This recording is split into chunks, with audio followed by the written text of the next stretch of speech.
I pressed my zipper flat, and then I marked where I was going to start sewing my zipper.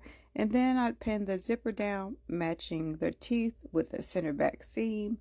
And now I'm just going to take it to my sewing machine and use my regular presser foot to sew a basting stitch on both sides.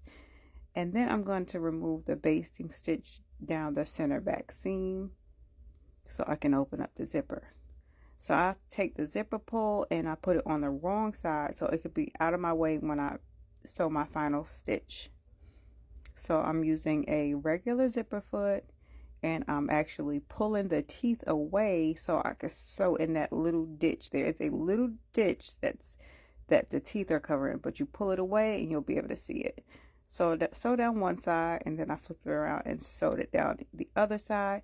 Now this zipper teeth was trying to, well, the zipper pull was trying to give me a hard time. Normally I'll use a longer zipper, but I didn't have one. But this is a foolproof way of putting in a zipper. I never have to resew my zipper.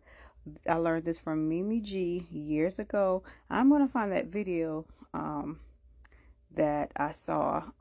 It's very detailed, so I'm going to make sure I share that, or maybe I'll put like a screenshot of the title.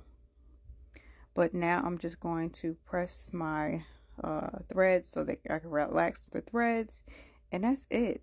That is all. That's how I put my zipper in. Hope you find this video helpful, and I'll talk to you later. All right, bye.